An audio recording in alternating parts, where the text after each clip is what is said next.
কাঁকরোল দিয়েও যে এত সুন্দর চপ তৈরি হয় বন্ধুরা, আপনারা সম্পূর্ণ রেসিপিটি না দেখলে বিশ্বাসই করবেন না। খেতে কিন্তু দুর্দান্ত স্বাদের হয়। আর একবার যদি কাঁকরোলের চপটা বন্ধুরা আপনারা খেয়ে দেখেন, তারপর কিন্তু আপনাদের এই চপটাই বারবার খেতে মন চাইবে। আর যারা কাঁকরোল খেতে পছন্দ করেন না, তারাও কিন্তু এই চপটি পেলে এক নিমিষেই শেষ করে ফেলবে। চলুন তাহলে রেসিপিটি বানানো শুরু করা যাক। রেসিপিটি সম্পূর্ণ দেখার অনুরোধ রইল। যদি রেসিপিটি ভালো লাগে অবশ্যই লাইক কমেন্ট শেয়ার করবেন। আমি এখানে 3খানা কাঁকরোল নিয়েছি। আর কাঁকরোলটা কিন্তু অবশ্যই একটু কচি নিতে হবে।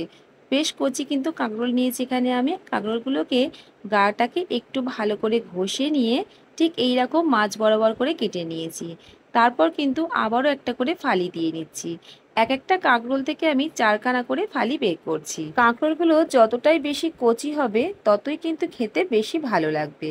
কাঁকরোলগুলোকে ঠিক এইভাবে কেটে নিয়ে মধ্যিখানের যে শাঁসের অংশগুলো থাকে, দানার অংশগুলো, সেইগুলো আমি ঠিক এইভাবে চামচে করে বের করে নিচ্ছি। তবে এগুলো কিন্তু ফেলে দেওয়া যাবে না, এগুলোকেও কিন্তু কাজে লাগবে। সেই কারণে কিন্তু দানা যদি হয়ে যায় তাহলে এই রেসিপিটি বানাতে অসুবিধে হবে আর দানার অংশগুলো খেতে ভালো লাগবে না। ঠিক এইভাবে আমি প্রত্যেকটা কাঁকরোল থেকেই দেখুন দানার অংশগুলো বের করে নিয়েছি। এরপর কাঁকরোলগুলোকে সামান্য একটু লবণ মাখিয়ে রেখে দেবো কিছুক্ষণের জন্য। ততক্ষণে কিন্তু কাঁকরোলগুলো বেশ ভালোভাবেই নরম হয়ে আসবে। চপ বা কাটলেট তো অনেক রকমেরই খেয়েছেন, তবে একবার এইভাবে আমার মতন কাঁকরোলের কাটলেটটা বানিয়ে খেয়ে দেখতে পারেন। খেতে কিন্তু দুর্দান্ত স্বাদের হয়। এবার কাঁকরোলের ভেতরে যে আমি দানার অংশগুলো বের করে নিয়েছিলাম সেগুলো একটা মিক্সিং জারের মধ্যে নিয়ে সামান্য একটু আদার টুকরো আর কাঁচা লঙ্কা দিয়ে পেস্ট করে নিয়েছি। চেষ্টা করতে হবে একটু মিহি করেই পেস্ট করতে। এবার গ্যাসের ওভেনে কড়াই বসিয়ে সামান্য একটু সাদা তেল নিয়ে নিয়েছি। আর এই পেস্ট করাটা আমি এখানে দিয়ে দিলাম। একটু ভালো করে নাড়াচাড়া করে নেবার পর দিয়ে দিচ্ছি সামান্য একটু হলুদের গুঁড়ো, একটু কাশ্মীরি লাল লঙ্কার গুঁড়ো দিয়েছি, সামান্য ধনে গুঁড়ো, জিরের গুঁড়ো দিয়েছি। বেশ ভালো করে এবার নাড়াচাড়া করে নিতে হবে, ভালো করে কষিয়ে নিতে হবে। এবার দিয়ে দিলাম স্বাদ মতন লবণ। লবণ দিয়েও কিন্তু ভালো করে নাড়াচাড়া করে কষিয়ে নিচ্ছি। এই চপটা খেলে কিন্তু বন্ধুরা আপনাদের আর অন্য কোনো চপ খেতে ইচ্ছেই করবে না, এতটাই দুর্দান্ত স্বাদের হয়। আর আমি আজকের রেসিপিটি কিন্তু বন্ধুরা সম্পূর্ণ নিরামিষভাবেই বানাচ্ছি। আপনারা চাইলে কিন্তু এখানে পেঁয়াজ রসুনের ব্যবহারটাও করতে পারেন। এবার এখানে দিয়ে দিতে হবে 2খানা মিডিয়াম সাইজের আলু। আমি আগে থেকে সিদ্ধ করে নিয়েছিলাম, একটু ম্যাশ করে নিয়েছি। সেই আলু সেদ্ধটা এখানে দিয়ে দিচ্ছি। আলু সেদ্ধটা দেওয়ার পরেও কিন্তু ভালো করে এবার কষিয়ে নিতে হবে। মশলা যত ভালোভাবে কষানো হবে মশলার স্বাদ কিন্তু দ্বিগুণ বেড়ে যাবে। এখানে কিছুটা চীনা বাদাম দিয়ে দিলাম। বাদামটাকে দিয়েও ভালো করে নাড়াচাড়া করে কষিয়ে নিচ্ছি। গ্যাসের আঁচটা কিন্তু মিডিয়াম টু হাই করে রেখেছি। যখন দেখবেন কড়া থেকে বেশ ভালোভাবে আলুটা ছেড়ে আসছে, আলুর পুরটা, তাহলেই জানবেন যে পুরটা খুব সুন্দরভাবে কষানো হয়েছে। নামানোর আগে অবশ্যই একটু ভাজা মশলার গুঁড়ো দিয়ে দিচ্ছি। আর দিলাম একটু গরম মশলার গুঁড়ো।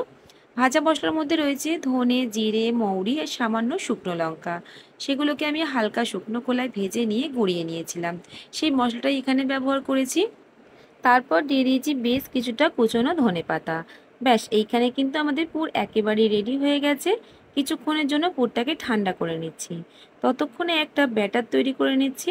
একটা বোলের মধ্যে নিয়ে নিচ্ছি 2 চামচ পরিমাণে কর্নফ্লাওয়ার, সামান্য জল দিয়ে মিডিয়াম ঘনত্বের একটা ব্যাটার তৈরি করে নিচ্ছি। এদিকে কাঁকরোলটাও কিন্তু অনেকটাই নুনের মধ্যে রেখে দেওয়ার কারণে নরম হয়ে গেছে। আপনারা চাইলে কিন্তু হালকা করে ভাবিয়েও নিতে পারেন, তবে নুন মাখিয়ে রাখলেও কোনো অসুবিধা হয় না। এবার আলুর পুরটাকে ঠিক এরকম করে দিয়ে দিয়েছি। একটা পাশে ভালো করে কোট করে নেবার পর এখানে বিস্কুটগুলোর মধ্যে কোট করে নিচ্ছি। তারপরে আবারও আমি কর্নফ্লাওয়ারের মধ্যে কোট করে আবারও একবার বিস্কুটগুলোর মধ্যে ভালো করে কোট করে নেব। এইভাবে আমি সবগুলোকেই বানিয়ে নেব। দেখতে যতটাই সুন্দর হয় বন্ধুরা, খেতেও কিন্তু দুর্দান্ত স্বাদের হয়। অবশ্যই বাড়িতে একবার বানিয়ে দেখবেন। আমার রেসিপিটি যদি আপনাদের ভালো লেগে থাকে অবশ্যই কিন্তু লাইক কমেন্ট শেয়ার করতে একেবারেও ভুলবেন না। সবগুলো একইভাবে বানিয়ে নিয়েছি। এবার আমি চপগুলোকে ভেজে নেব। তার জন্য কড়াইয়ের মধ্যে পরিমাণ মতন সাদা তেল নিয়ে নিয়েছি। তেলটাকে মিডিয়াম আঁচে গরম করে নেবার পর একে একে আমি তৈরি করে নেওয়া চপগুলো এখানে ছেড়ে দিচ্ছি। মিডিয়াম আঁচে একটু সময় নিয়ে উল্টে পাল্টে বেশ চপগুলোকে লালচে লালচে করে ভেজে নেব। খুব বেশি হাই ফ্লেমে তাড়াহুড়ো করে ভাজতে যাবেন না, তাহলে কাঁকরোলের চপটা কিন্তু খেতে ভালো লাগবে না।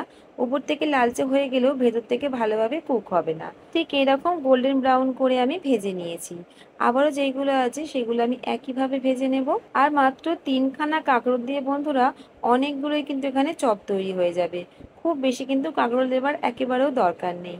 আমার আজকের রেসিপিটি বন্ধুরা আপনাদের কেমন লাগলো অবশ্যই কমেন্টে জানাবেন। যদি রেসিপিটি ভালো লাগে চ্যানেলটিকে সাবস্ক্রাইব করে নিয়ে আমার পাশে থাকবেন। যদি এই ভিডিওটি আমার ফেসবুক পেজ থেকে দেখে থাকেন, পেজটিকে অবশ্যই ফলো করে নেবেন। আজকের মতন তাহলে আসি, আবারও দেখা হচ্ছে অন্য কোনো রেসিপির সাথে। ভালো থাকবেন, সুস্থ থাকবেন। কমেন্টে জানাবেন রেসিপিটি আপনাদের কেমন লাগলো।